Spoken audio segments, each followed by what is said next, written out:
time together will be recorded. So you'll see up on the left, we're recording this session to be shared with folks outside, or if you want to rewatch, we'll disseminate it in a few weeks.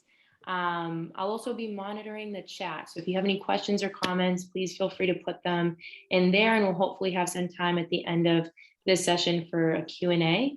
And finally, we'd just like to thank you again for spending this time with us. We're very excited for the speakers this week, and looking forward to collaborating again, hopefully next year. Today, we're incredibly excited to learn more about juvenile and restorative justice. Although the prevalence of gun violence in Massachusetts is rather low in comparison to other states, the racial and ethnic disparities are quite substantial. For this reason, the Black and Latino Caucus sponsored a $15 million grant to create the gun violence prevention pilot. JSI was humbly tasked with providing TA and grant management to the 15 grantees, providing trauma-informed and racially equitable care. And I'm humbled to be part of this team with Alyssa Karen, Darrell Fox, Angel Maldonado, Carrie Jones, and Ada Amobi.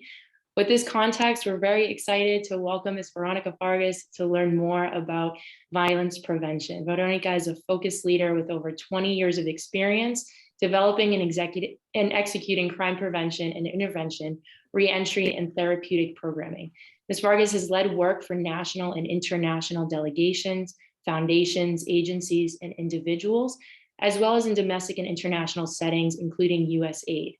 Prior to her work as a consultant, she served as an executive for the world's largest gang intervention, reentry, and rehabilitation organization, Homeboy Industries.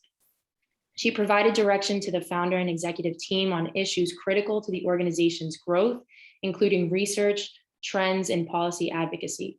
Her interests in at-risk programs and minority advancement stem from her upbringing, where she was raised in a disabled single-parent immigrant home and witnessed firsthand the impact of gangs on families. Veronica's passion and dedication have led her to a lifetime career of serving, addressing, Can you please mute you? Can you please mute marginalized communities and underrepresented populations? So on behalf of JSI, we'd like to give Veronica a very warm welcome. Thank you so much. Thank you so much. I appreciate the invitation. So today's topic is purposeful programming for youth justice and the reentry population, and really marginalized, disconnected youth as well. I'm not sure if it's just me, but I think you might be muted. I'm muted? I can hear her. No, I can hear her. I can hear her. Yeah. Okay. Yeah, I can hear me? Okay. Yeah. So my journey and my areas of passion, a little bit of data on adult mass incarceration and disconnected youth, some restorative practices and reentry through the four categories of economic empowerment, educational attainment, health and wellness, and life skills. And then I'll give a couple of examples of some programming. The goals are to understand what the reentry population is experiencing, to provide guidance on how to engage and increase participation in programming and restorative services, and then explore design and creative programming to successfully serve high-risk and marginalized populations. I will read an excerpt from Barking to the Choir, written by my dear friend, Father Greg Boyle, and it reads, how do you bridge the distance between direct service and structural change? I have learned that it's never about saying very much at all, but rather receiving, listening, and valuing people until they come out with their hands up, feeling for perhaps the first time valuable. Receiving them and allowing yourself to be reached by them is all that's asked of us. And anyone who is a proud owner of a pulse can do this, wage peace by listening. Now, I like to always start with the personal because it's important for people to know why I do this work, and it's a labor of love. I grew up in a community where there's a lot of gangs and a lot of drugs. I was raised in a disabled single parent immigrant home, and I really got to witness the impact of gangs on families and communities. And personally, 8 of my childhood friends never made it to high school, and they started disappearing to places called camps. And at first I thought, wow, camp, I want to go to camp. And then I realized, oh no, it's their youth prisons, their detention centers. And so I volunteered at a juvenile detention center for about 3 years. And that's really what, I was able to just kind of look in the mirror and say, well, what's the difference between them and me? We come from the same communities. And really the difference was that I had a mother who was very loving and caring, and kept me in sports. So there was little idle time.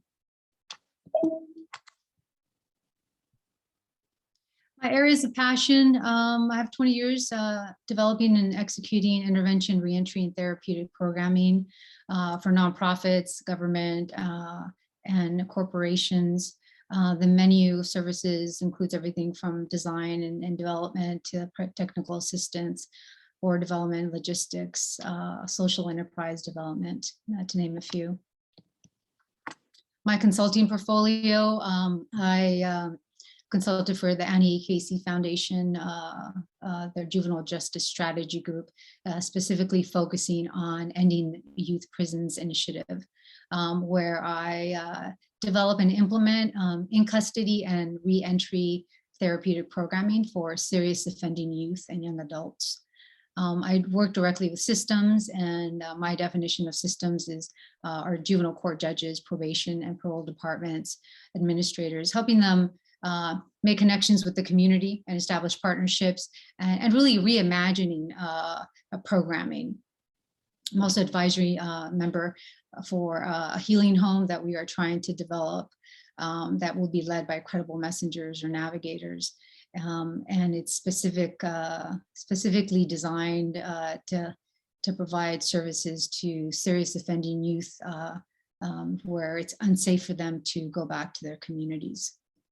I conducted a countrywide report for Democracy International, really for USAID, Honduras, and the report was really both for them to understand the challenges faced and some of the strategies of developing a tertiary prevention program, which I'm sure everyone on this call knows that what the United States calls reentry, right? The public health model calls it tertiary prevention.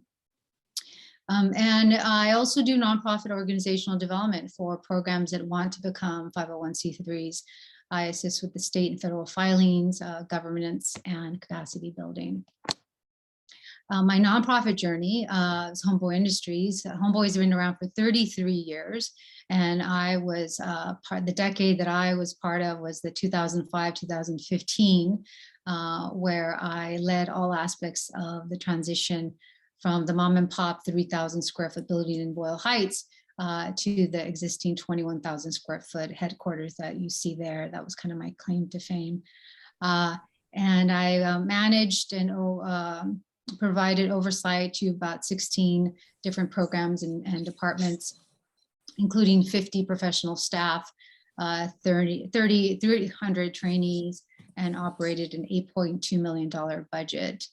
I was able to expand mental health counseling fourfold. I was able to implement buildings and grounds, drug testing, IT, legal services, safety and security, and a solar panel program. And they're really, for those of you who've worked in nonprofits, it's a culture change. And so really invested a lot of time in helping the community understand the importance in promoting a culture of measurement and learning. So the societal impact, we know that 1 in 3 adults, which is 70 million Americans, have criminal records. And then we also know that mass incarceration is a major driver of poverty. Disconnected youth, disconnected in this definition is youth between the ages of 16 through 24 that aren't working and they are not in school. And that totals to about 4 million young people. And who are these young people? And we have 30% that are living in poverty. We have 52% that only have a high school diploma, 24% of women and children. We have the uninsured that are about 25%, and then we have those that receive Medicaid at 37%. The economic impact. I always like to bring in the economic impact, because when you're trying to pitch services to a population that some people don't like, you can address it through the socially responsible and the right thing to do folks. And then you can also pitch it to the folks that only care about the wallet and the bottom line. And here, I think this is a 2011 data where you see that the GP loss was about $65 billion. And that was the correctional expenditures, which quadrupled. So understanding and engagement, the foundation is restorative. It's absolutely restorative, period. Everything that I focus on is founded on the restorative justice model. And so you will see throughout all of the examples and everything that I highlight is focused on healing and reparation. So here, what does the reentry population experience? And again, the reentry population also can be disconnected youth who haven't touched or at high risk. And it can also be just marginalized populations. The challenges are very similar, and there are challenges that are connected to poverty, really. Redirection of life and opportunities. Folks are trying to decipher what role they want to play or they're expected to play within their family and their community. Environment adaptation, what they expected versus what happened when they came home. Relationship repair and establishment, really investing a lot of time trying to mend or reestablish relationships with immediate family, which includes parents, siblings, children. And then trying to avoid negative and unsupportive relationships. Under housing and food, extreme instability and precarious living situations, and very limited access to regular healthy meals. Under employment, folks are struggling, they're stressed, they're frustrated, they're trying to seek employment with the felony. Some folks, the man of the house, self-imposed breadwinner expectation and pressure. Some are experiencing child support garnishments. For parole and probation people, it's really difficult to maintain a job when you have to manage different mandated services. And the community supervision schedule sometimes can be very complicated and inconvenient for a person who's trying to have stable employment. And the other thing is the embarrassment of trying to hide an ankle monitor, right? Because that tells the public that you are under supervision. Legally, child support payments and garnishment, or the need for garnishment setup, child custody and immigration issues. Here are some strategies on how to engage and serve the reentry and marginalized populations. Location and environment. So creating a non-judgmental environment, that's very important. You want to make sure that the people who are going to serve actually like the population that they're serving. And then also location and environment, you have to be careful where you are providing services, because it's important to try to identify a gang neutral territories. Under leadership, structure, and staffing, it's critical. I cannot express this enough, the importance of hiring people with lived experience. We call them navigators or credible messengers.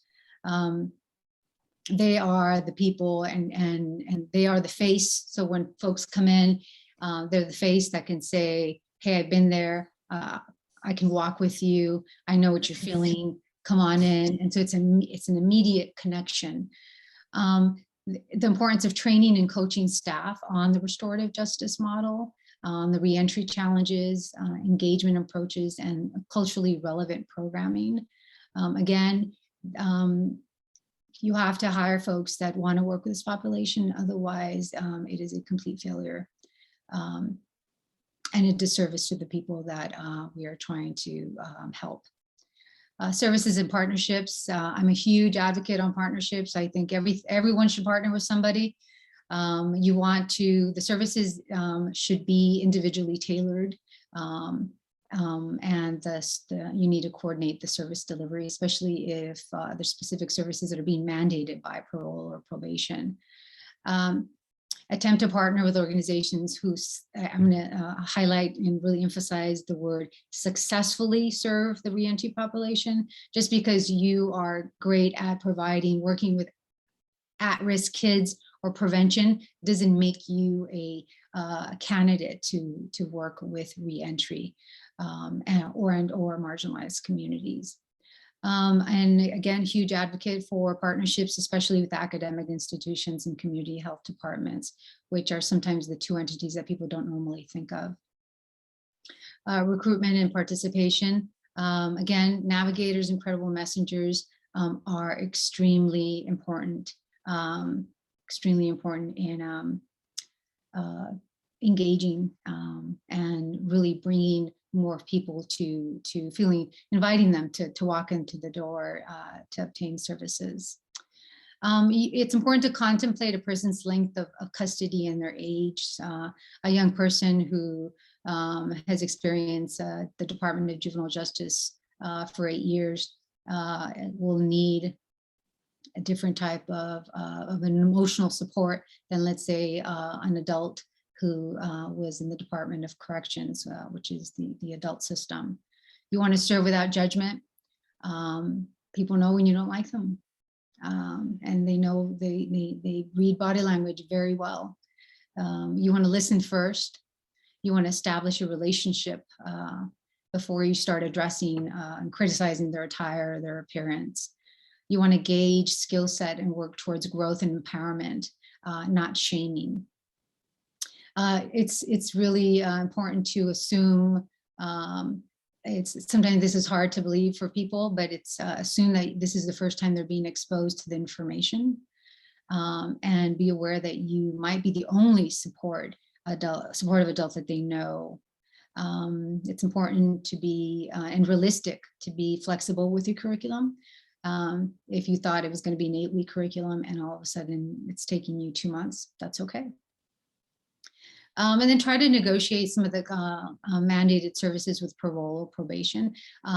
Sometimes folks don't know that they can do that, but you absolutely can. You can contact the parole, if with the permission of the client, of course, you contact parole or probation, and you try to maybe provide, see what the services, what the mandated services are, and then maybe you can establish relationships with the community, some community-based organizations where they can get maybe their therapy there, and maybe their some of their support groups can be there. And so it makes it easier for the client to just visit one area and get 3 services, as opposed to like driving to different places in the community where they might not have reliable transportation. And then it's also, you know, it makes the job easier for the parole and probation. And then employer prep and support. Employers want to help, but sometimes they are, you know, they have to, the expectations have to be very, very clear, that some mentorship might be required, or you become available to them, so they do have a situation with the client, with the one of their employees, and you know, they can call you and say, hey, you know what, this kid is really great, but he's chronically late, can you help me? And so again, you establish a relationship, and then the employer becomes more comfortable. And then they, you know, then it's a word of mouth, and the employer tells, you know, some other employer friends, and then you start building your pool of employers. Economic empowerment,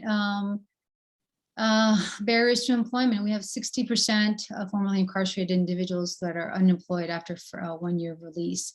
And those that do secure jobs get paid 40% less annually.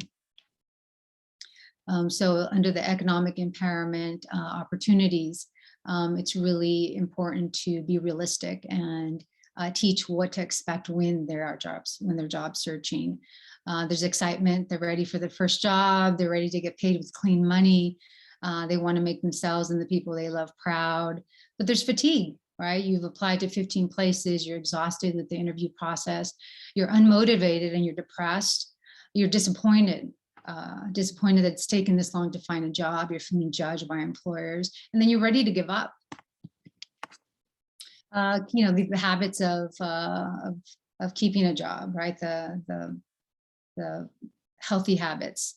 You want to highlight them. And then you also want to coach people about leaving a job and the importance of resigning and giving notice and maintaining the importance of maintaining a relationship, right? In case you need a reference.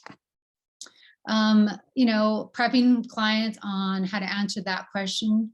We all know that employers aren't supposed to ask, but we all know that they do. So it's important to really equip the population with language. Why were you in prison? What did you do that put you in prison? Why would I hire a criminal? Equip them with language so when people do then ask, they are able to answer confidently, as opposed to just shutting down and then just walking out of an interview, or just being so discouraged that the job search ends. I highlight the word accountable because I think it's always important to provide them with that word when they are trying to explain their situation, and really highlight that they have been accountable for their actions, and now it's our social responsibility, right, to provide opportunities so people can successfully come back to their communities or thrive in their communities.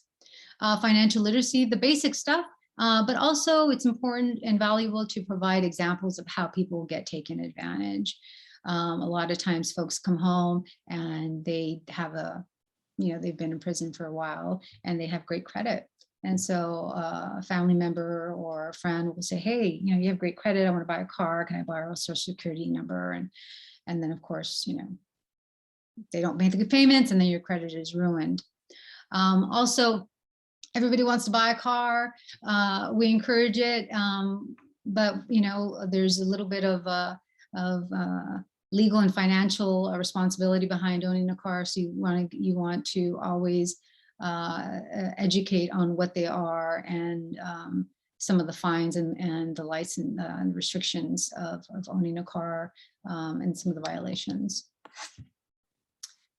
Under educational attainment, again, empower versus overwhelm. They are already overwhelmed with life, with the stressors of life, with their situation, with housing instability, with their food insecure. So overwhelming isn't helpful.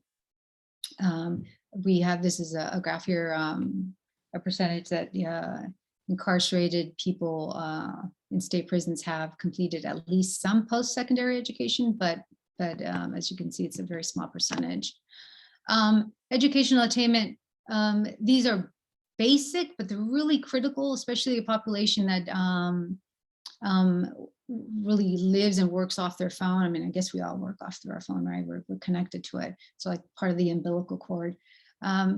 But computer and smartphone 101, teaching folks how to maybe download softwares like Google, right? Where it's free, where if they lose their phone, they don't lose their contacts, teaching time management with the calendar, teaching folks how to apply to college and having the conversation of, hey, college can be for you.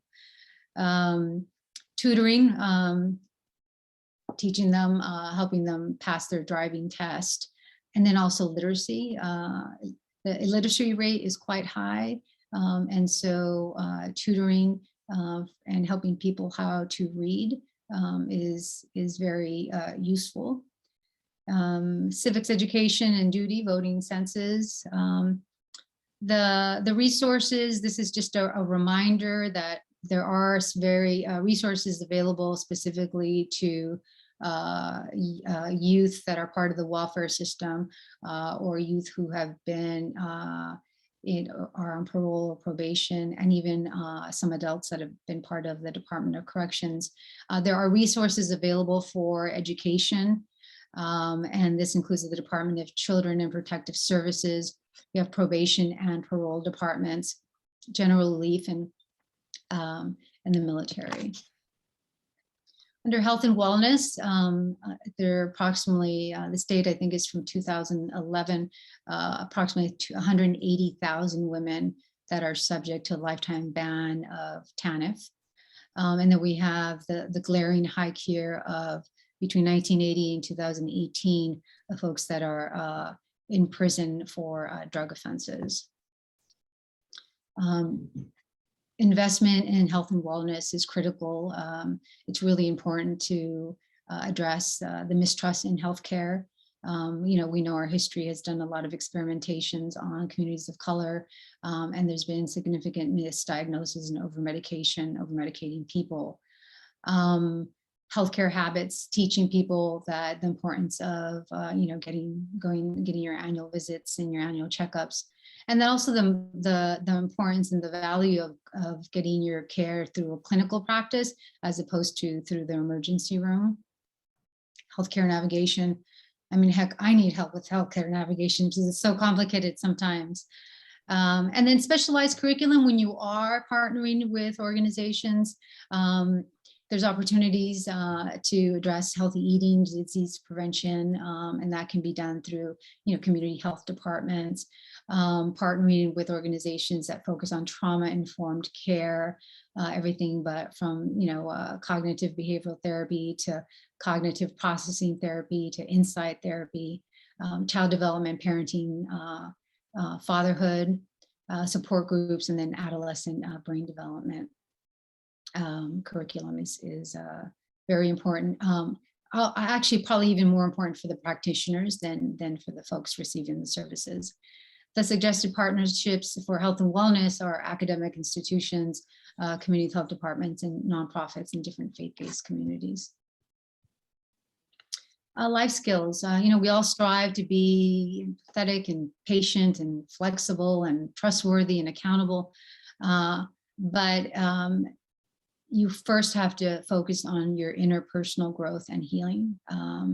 That's a must. And it's important to create restorative and transformative life skills support groups and group sessions. The restorative healing circles where you are talking about examining addiction to the lifestyle, talking about coping with daily high-risk situations that might trigger a relapse, understanding and identifying behaviors that lead to drug use, who are you hanging out with, what's a healthy versus an unhealthy relationship. A reminder, many have not ever experienced or witnessed a healthy relationship. Masculinity and fatherhood, emotional self-care, grief and loss, and then preparing for post-parole. And some of the outcomes, expected outcomes, it's the recidivism, a decline in recidivism, and you have a safer community, and you have folks that can become contributing members of society. Here are a couple of examples of the programming. This is the Work Readiness Enrichment Program, and it's through Savannah Chatham Juvenile Court. The history is that the governor decided to focus on juvenile justice reform. The city of Savannah was identified as the city with the highest juvenile detention referral rates. And so Chatham County Juvenile Court was granted some technical assistance. And then the Annie Casey Foundation led the effort. I love data, and I think it's important to lead with data, and I think it's important to manage with data, at least a good balance. And so what the Savannah did was wonderful. They looked at their data and realized that 82% of their delinquency referrals were coming from Metro Police, from their own court for violations of parole or probation, and then the school system. 91% of the referrals were ages between 12 and 16. Out of the 6 court referrals, the delinquency, the commonly reported was property crimes. The referrals by race and gender, mostly Black males and females. And then the delinquency referrals were, they identified that they were coming from 6 very specific zip codes. And so a stakeholder committee was created, and it was all hands on deck, juvenile court judges and the administrator, the chief of police, the school system, the probation department, the juvenile prosecutor, former mayor and community leaders, representative of the faith-based community and the nonprofit community, all came together to really dissect that data and come up with a design, which we call the WREP program, the Work Readiness Enrichment Program. And so what it is, it's an 18-week court-referred program it's the program piloted with 15 youth, and those are youth between the ages of 14 and 16. The youth are specifically selected because they're part of the intensive behavior unit, and in the Chatham County Public School System, those are youth that are not in school but are given a laptop and expected to do their homework at home unsupervised with limited or if any access to internet. Design and support. So we design and establish supportive relationships with youth who are chronically engaged in delinquent behavior. So what it meant was that if we weren't able to help them, their next step, their next phase of their life, their young life, would be the Department of Juvenile Justice. And the program provides 24 hours of education, pro-social, and support services per week. The goals are really to bring youth back to their grade level, to provide them with work readiness training, to really provide the services and the understanding and the healing and the therapy that is needed to understand the root causes, and to equip them with problem solving and coping mechanisms so they can become successful and not paralyzed, and to become best versions of themselves. The curriculum, the educational aspect of the curriculum is really credit recovery, and then an educational reentry plan. And then for those that needed it, an IEP and 504 services, work readiness, life skills, support groups. And then Savannah, the stakeholder committee was very, it's a beautiful city. If you've never been to Savannah, Georgia, I highly recommend it. And so there's a lot of culture and history there. And so they wanted to ensure that there were civics field trips and service work and really visits to museums and to the universities. The team is really made up of juvenile court. That's the program coordinator. We have 2 life navigators who are men with lived experience. The credit recovery instructor that comes from the public school system. And then a really unique position called the educational advocate that is funded by juvenile court and the school system to make sure that all of the credit is going to be transferred over, and the services, the IEPs and the 504s are being established.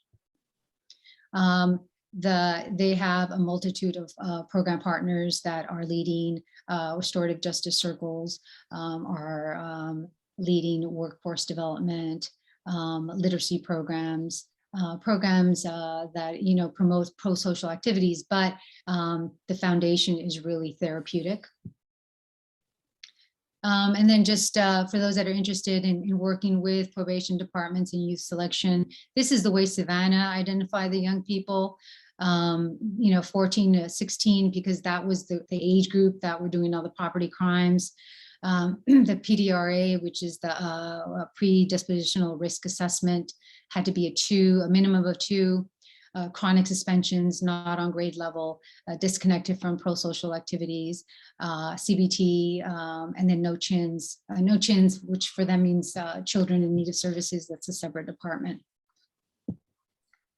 Some of the outcomes and lessons learned, the outcomes were that between 86 and 93% attendance, there's an increase in attendance. 1 to 2 grade levels they were increased per youth. And then 86% mastered their lessons. Those that are 16 years and older, 50% of them were able to secure jobs. And the lessons learned were that most of the youth needed IEPs and they didn't have them. So that was really a kind of a glaring reality. They were severely academically behind between 1 and 2 grade levels. The program launched as an 8-week program and then realized that they wanted to mimic the traditional school semester, so they turned it into an 18-week program. And then for some that weren't educationally or emotionally ready to go back to the normal schools, they, along with the parent, made the decision to keep them for another 18 weeks. Again, I love to show the savings, right, in investing, and as opposed to incarceration. It cost Georgia about $2 million, 2.7 to keep 30 youth incarcerated, and it cost WREP $377,000. The other program that I want to highlight is coming out of the New Jersey Juvenile Justice Commission, and it's the Young Adult Empowerment Initiative. And what it is, it's an opportunity to work with only serious offending youth. And that's very intentional because they are the population that continue to disrupt public safety and have the highest recidivism rates. The purpose is to promote self-awareness and connection, and we want them to believe in their potential. The team is made up of gang management unit, the Inside Circle. I'll talk a little bit more about that nonprofit, technical assistance, community men, and parole. So the community men are men with lived experience. So they are part of facilitation circles. So when the young people come out, there's a warm handoff, not just to an organization that provides services, but also men with experience that can serve as positive role models and mentors. And then our work with parole is helping them reimagine how to provide services as more of a therapeutic perspective and angle of services, as opposed to a punitive angle. The Inside Circle, in my opinion, is one of the most incredible organizations. Their work is absolutely transformational.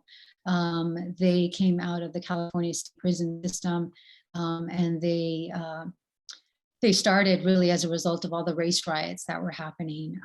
And since they have been providing these circles and intensives,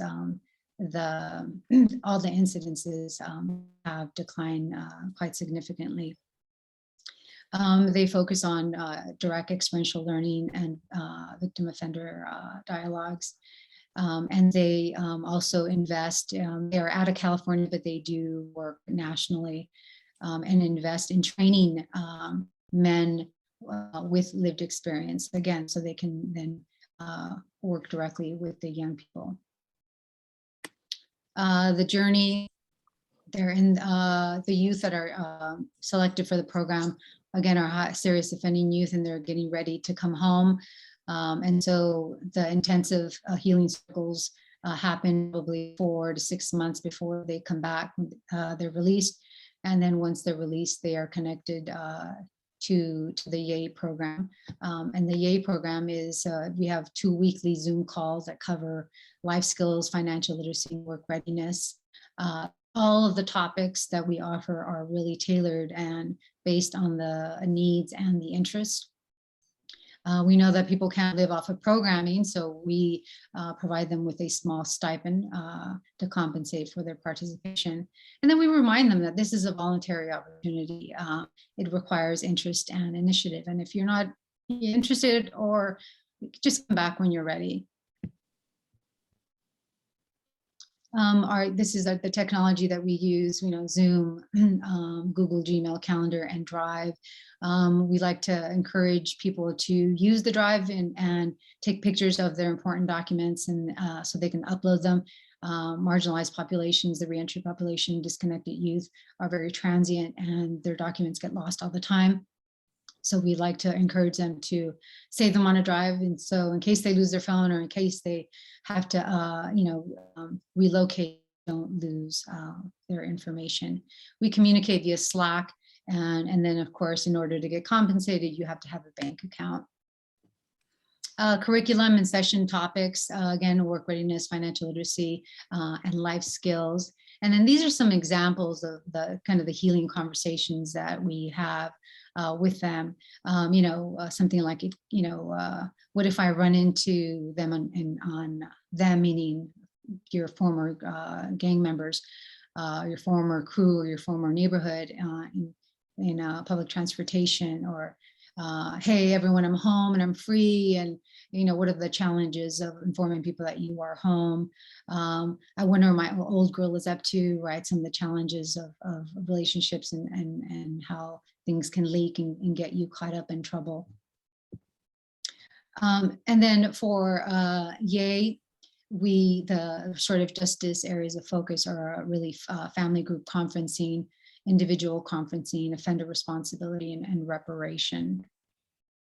The outcomes, there's been a 49% decline in incidences inside the juvenile, it's called the Juvenile Medium Security Facility, which it says medium security, but really it's like a maximum security prison for young people. And out of the 15 youth who have come home, only one has recidivated. And I will end here with a quote from one of my favorite books. It's called Big Panda and Tiny Dragon by James Norbury. And it's, it reads, "You're a good listener," said Tiny Dragon. "Listening has never led me," replied Big Panda. So my approach is the my child approach.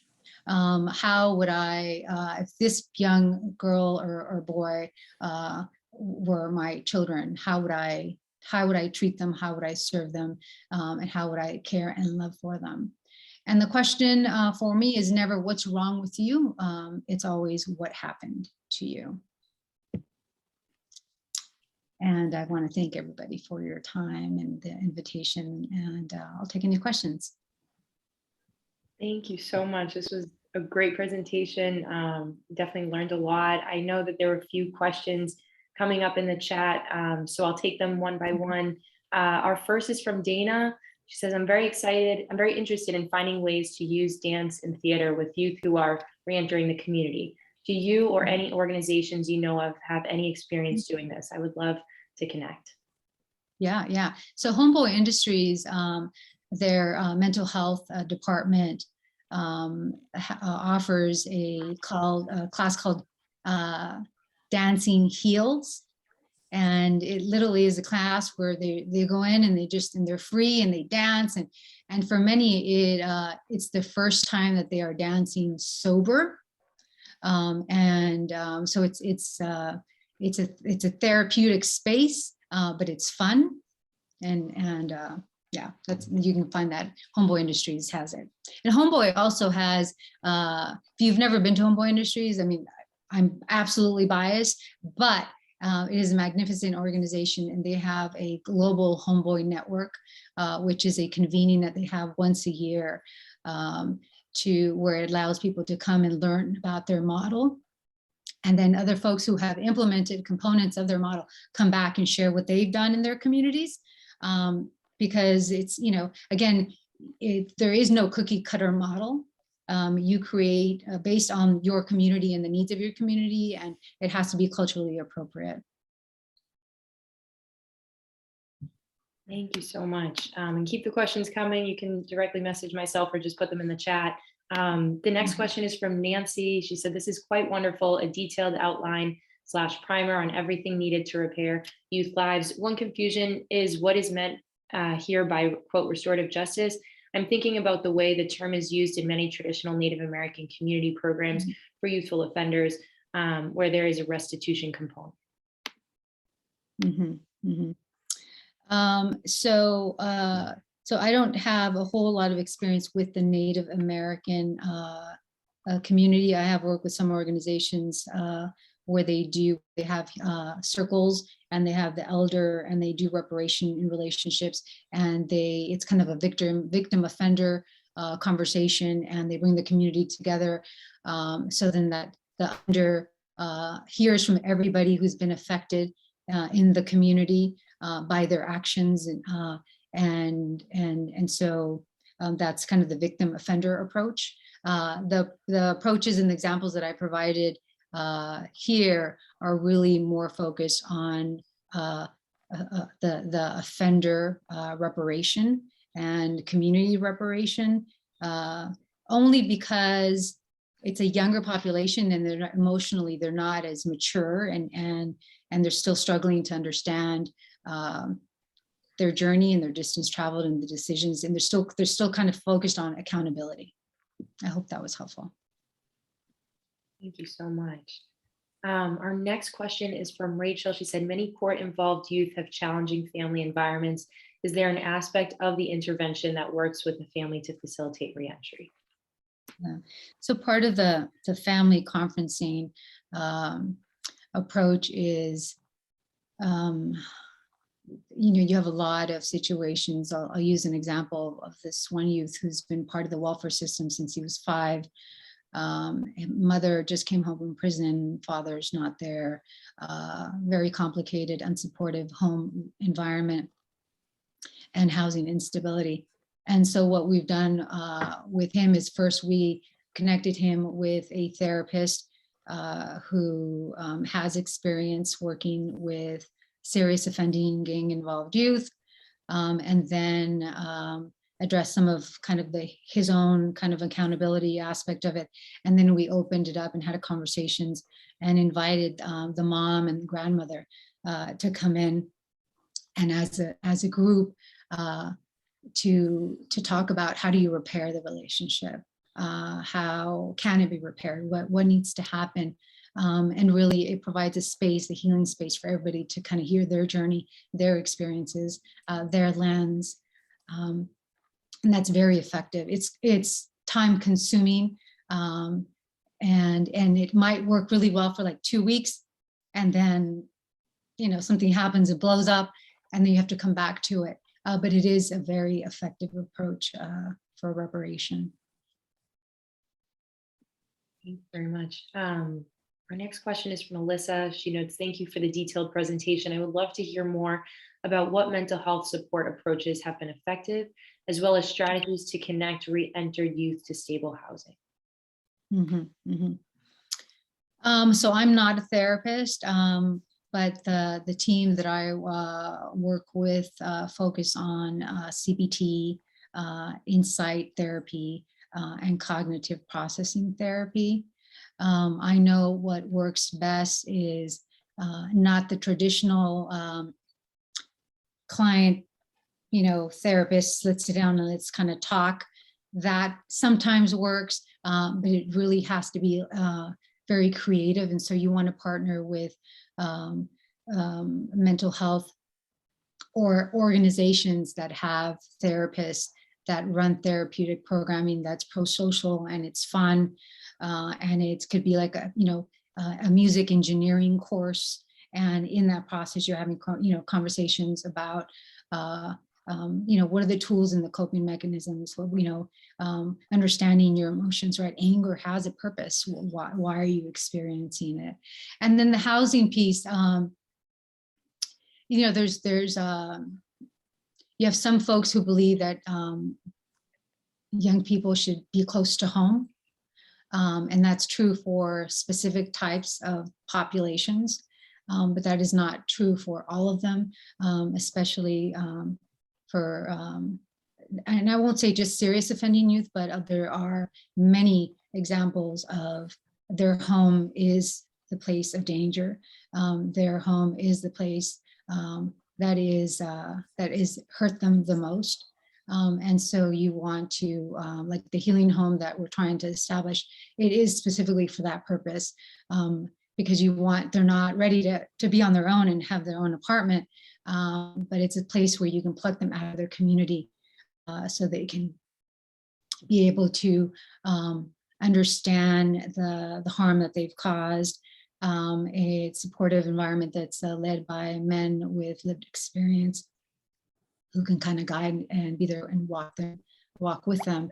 And then for others, so that's one housing option. For others, like in the WREP program in Savannah, a lot of the young people, housing insecurity families were living, there's like 15 family members living in hotels. And so for severe and extreme cases, partnered with transitional homes for youth. But housing obviously is a complicated, and it's it's a problem because there's a lack of availability of stable housing in our community. Thank you so much. And we have 2 more questions. If folks have any comments or questions, feel free to put in the chat as we're wrapping up. Terry notes, Aid to Incarcerated Mothers is a program I worked at that supports incarcerated women and their children. Important was maintaining their connections through incarceration, skill building, but also support for the children that was so essential. Do you work in such further upstream supports for the children of incarcerated parents? So I don't, because I work strictly with the serious offending youth, and in the 2 examples that I provided, they were only for boys and young men. But I know that Homeboy Industries has a program that also is part of their mental health, competitive mental health department, and it is it's called Baby and Me. And so you're working, you have therapists and you have nurses that are teaching mothers how to play with their children, how to communicate in a nonviolent manner. And they invest a lot in ensuring that that the services and really understanding like parenting, right? And trying to guide and encourage the babies or the children to really focus on education and just some different resources that normally aren't available to people. I know there's also a program that focuses on, I think it's the children, it's a bus that visits their moms in prison. Yeah, those are 2 examples. And I don't remember the name of the bus program. I can definitely get that information to you guys. That's very helpful. Thank you. And our last question is from Michelle. She notes, have you seen any changes in the police response through the restorative justice model? Oh yeah, absolutely. So Savannah, Georgia, for example, their chief of police is part of the stakeholder committee for the WREP program. And so, and one of the partners is restorative justice, kind of circling and conferencing. And so he had, I won't say the word mandated, but highly encouraged his team to get training in the restorative justice model. And it's been really, and educating them on like brain development, right, and brain science. So then when they are encountering young people, it's through a different lens. And it's, you can either try to, as a first step, maybe take them to like a diversion center, right, as opposed to incarcerating them. And the same thing in New Jersey, with parole and probation, who are law enforcement in the state of Massachusetts.